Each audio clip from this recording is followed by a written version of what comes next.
The first Hellfire Club was founded in 1719 AD in London, England, by Lord Philip, Duke of Wharton, and his other high society friends, including Philip's cousin, the Earl of Hillsborough, the Earl of Lichfield, and Sir Ed O'Brien, but admitted men and women equally, unlike most contemporary clubs.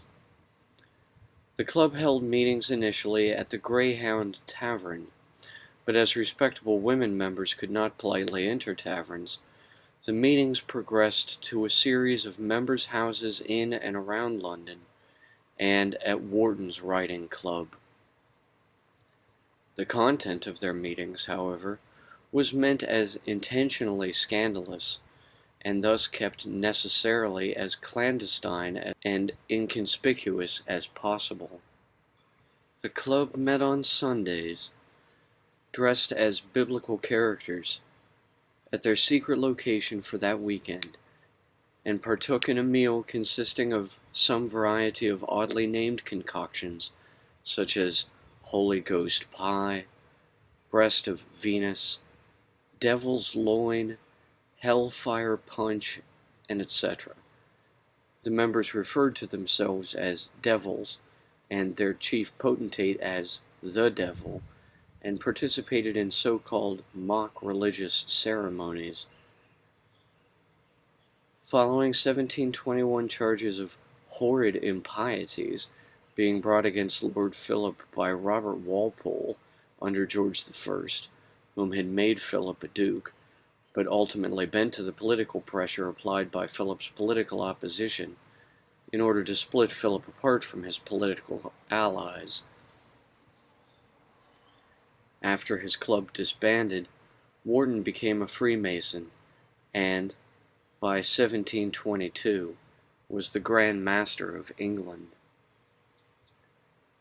Immediately following the dissolution of this foundational Hellfire Club, the movement shifted geographically north, entering Ireland, and a new phase, during which magic spread to the rakish set, causing the movement to carry, as one contemporary critic called it, a more satanic stamp than before.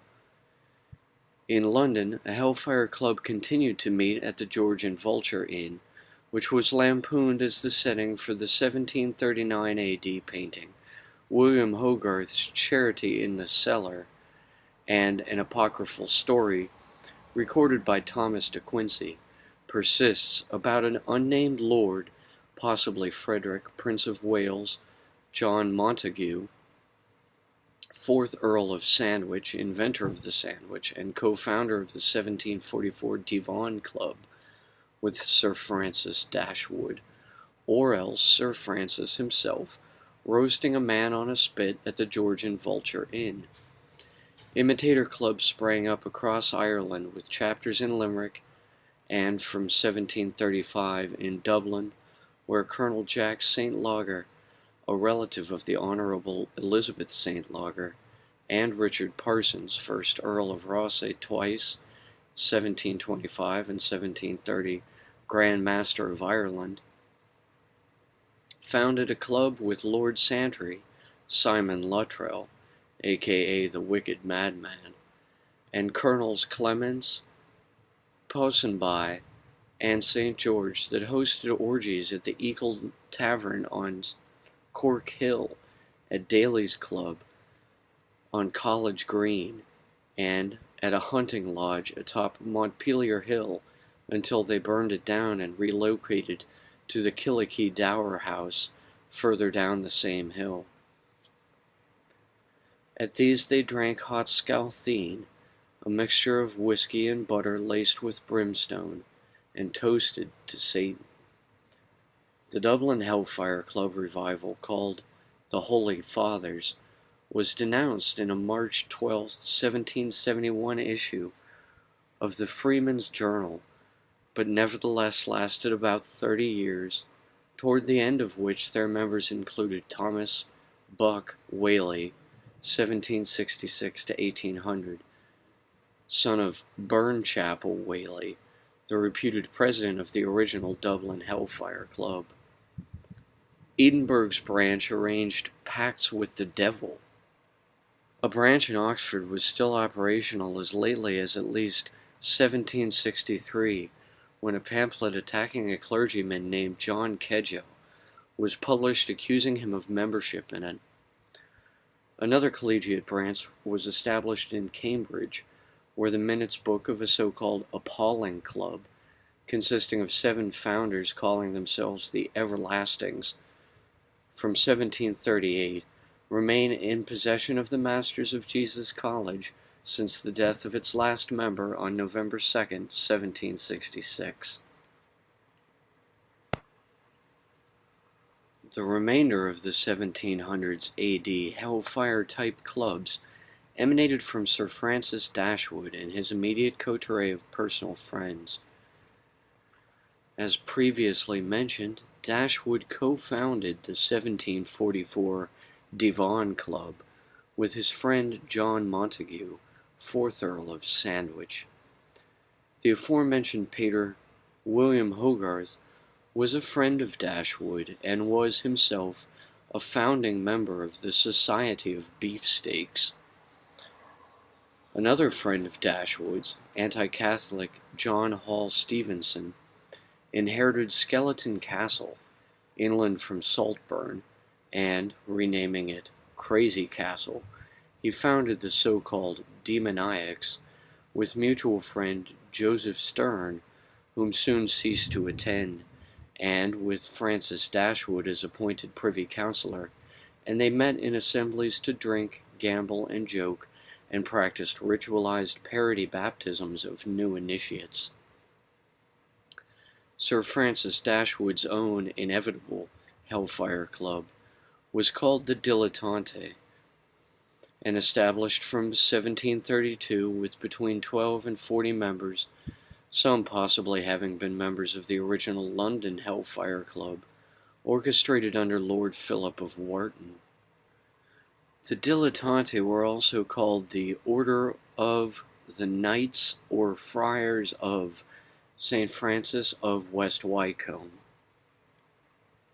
After their first meeting on Walpurgis Night, 1752, at Dashwood's family residence in West Wycombe, but from 1752, the group met twice monthly and once for a week annually in June or September in the revamped Abbey of Menmenham, and changed their title to the Monks or Friars of Menmenham. Their ceremony included a dress code for the brothers to wear white leggings, jacket, and cap, and for the series of presenting abbot leaders to wear a similar ensemble in red, and their meetings included hosting mock rituals, pornographic items, much drinking, feasting, and prostitution. The abbots comprised an inner order of 13 members who, around 1757, were experiencing a rollover into a new generation of leadership. One of these members was Secretary-Treasurer Paul Whitehead, a prominent poet of Republican and atheistic leanings, whom planned their ritual ceremonies and whom once organized a procession of homeless to travesty an annual Masonic parade. John Wilkes, although never an inner circle member himself, claimed the Dilettanti were English Eleusinian mysteries, and even though frequently non-members and visitors, such as Horace Walpole and American spy Benjamin Franklin, were allowed to attend, and later to publicly formulate their own opinions of what they saw, membership declined and Menmenham was closed down by 1766, following a scandal involving Wilkes' implication in printing The Essay on Woman, a 1755 work by Thomas Potter, resulting in Wilkes's exile. From 1760 to 65, Charles Johnstone published the satire of the events at Menmenham called Chrysal, or The Adventures of a Guinea. including a tale of Lord Sandwich mistaking a monkey for the devil. In 1781, the year Sir Francis Dashwood died, his nephew, Jason Alderson, founded the Phoenix Society Common Room at Brasenose College, Oxford, in Dashwood's honor, and this group has continually replenished its lineage until the present day, although only by applying its own motto, Uno absolu non deficit alter, Latin for, when one is torn away, another succeeds. A saying from the 6th book of Virgil's Aeneid. Rather than Philip Wharton's original Hellfire Club's motto, Fais ce que tu voudrais, French for do what thou wilt, stemming from Francois Rabelais' circa 1532 fictional Abbé of Thélème.